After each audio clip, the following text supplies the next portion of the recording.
Did you know the Toyota Corolla has sold over 50 million units worldwide? That's more than the entire population of South Korea. And guess what, the 2026 model might just be the reason that number jumps to 51 million. But is it actually good, or are people just buying it because it's a Corolla? Let's find out. What's up everyone, welcome back. Today we're driving the all-new 2026 Toyota Corolla. Now, before you yawn and say it's just another Corolla, hold on. This thing lands in Pakistan with a starting price around 7.5 to 8.5 million rupees depending on the variant, which is, ouch, I know. But Toyota is targeting the sensible family person who still wants a little bit of style. The vibe, it's like that quiet kid in class who suddenly shows up with a fresh haircut and new sneakers. You don't expect much, but then you're like, okay, I see you. Let's walk around this thing. First impression, the 2026 Corolla has finally grown some muscles. The front end is aggressive, with a sharp, wide grille that looks like it wants to eat the road. The LED headlights are slim and angry, like a guy who just lost his patience in Lahore traffic. And the hood has these creases that catch the light beautifully. From the side, you get these sharp character lines that make the car look lower and wider, and my test unit rides on these gorgeous 18-inch alloy wheels that actually fill the arches nicely. The rear, a sleek light bar that stretches across the trunk, and a subtle diffuser that makes it look sporty without trying too hard. Road presence way better than the old model. You pull up to a restaurant in DHA, and people will glance twice. Not supercar level, but for a Corolla that's a win. Now hop inside. And I'll be honest, Toyota has been, let's say, practical with interiors in the past. But 2026 they actually tried. Soft touch materials on the dash, real stitching, and these seats that are supportive enough for a drive from Karachi to Hyderabad without making your back cry. The front seats are spacious, the rear seats can fit 3 adults if nobody is carrying extra biryani weight, and the boot is huge, you can easily throw in 4 suitcases or a month's worth of grocery from Imtiaz. The infotainment system is a 12.3-inch touchscreen that's finally fast, with wireless Apple CarPlay and Android Auto. No more laggy nonsense. You get a digital instrument cluster, dual zone climate control, a wireless charger, and for safety, 6 airbags, traction control, and a 360-degree camera that actually works in low light. But here's the honest bit, some lower door panels still have hard plastic, and if you're expecting the plushness of a Civic, you'll be a tiny bit disappointed. But for a Corolla it's a huge step up. Under the hood, you have 2 options. A 1.8-liter 4-cylinder making around 139 horsepower, and a hybrid version that combines a 2.0-liter engine with an electric motor for about 196 horses. The hybrid is the one you want. 0 to 100 kilometers an hour, around 7.5 seconds. That's not hot hatch territory, but it's quick enough to embarrass a Civic or a last-gen Elantra at a traffic light. Top speed is electronically limited to 180 km/h.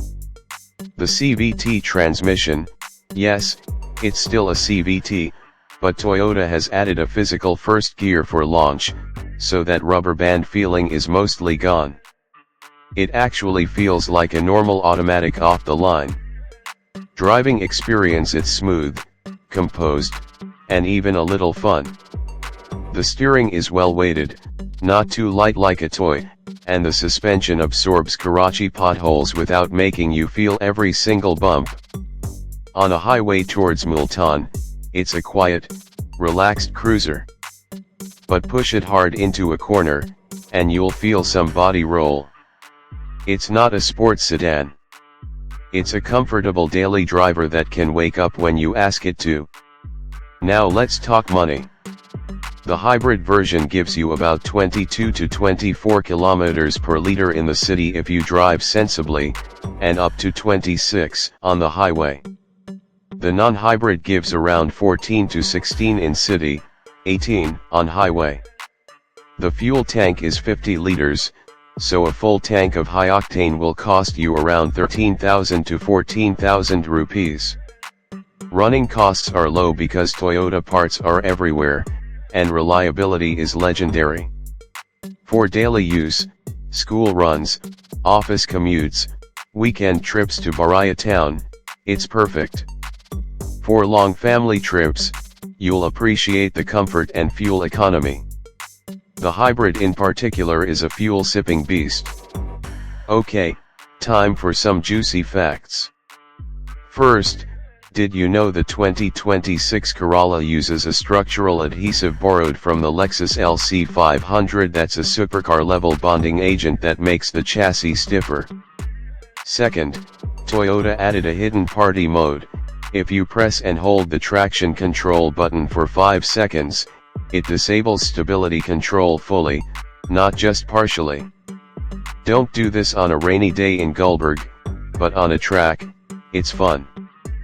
Third, the Corolla name was originally trademarked by Toyota for a luxury car. Yes, a luxury Corolla. Imagine telling your friend you drive a luxury Corolla, they'd laugh you out of the chai daba. Let's get real with pros and cons. Pros. Number 1, insane reliability, this thing will outlive your marriage. 2, hybrid fuel economy is class leading. 3, the interior is finally nice. 4, the new CVT with launch gear makes driving enjoyable. 5, safety features are now standard across all trims. Cons. Number 1, it's still not as sharp to drive as a Honda Civic. Number 2, the infotainment screen is big but the graphics look like they're from 2022. Number 3, road noise on rough highway patches, like the M2 near Lahore, is noticeable. And 4, the price in Pakistan is getting close to used import luxury territory, which is honestly a bit painful. Okay, funny moment. I handed the keys to my uncle who drives a 2010 Corolla. He sat in this, looked at the touch screen, and asked, "Beta, ye TV kyun lagi hai?" Then he tried to start the car with a physical key and got confused when the push button did nothing. And on a speed bump in DHA phase 2, my mom said, Zara dear, car ka pet dard ho raha hai." Honestly, the 2026 Corolla is so refined that you forget you're driving sometimes. Also, let's be real, every Pakistani family has that one relative who says Corolla to Corolla high no matter what. And you know what, for 2026, they're finally right. So final verdict. Who should buy the 2026 Toyota Corolla? If you want a no-nonsense, fuel-efficient, comfortable sedan that will run for 15 years without major drama, this is it. The hybrid is worth every extra rupee. Who should avoid it? If you crave driving excitement, manual transmissions, or the badge prestige of a Honda or a German car, look elsewhere. But for the sensible buyer who wants a modern, good-looking, and practical car, buy it. Don't think twice. This Corolla isn't your dad's boring sedan anymore. It's a legitimately great car. If you enjoyed this review, smash that like button, subscribe so you don't miss the next one, and tell me in the comments, would you take the hybrid Corolla or save money and get the base model I'll be reading? Thanks for watching, and I'll see you in the next one. Peace.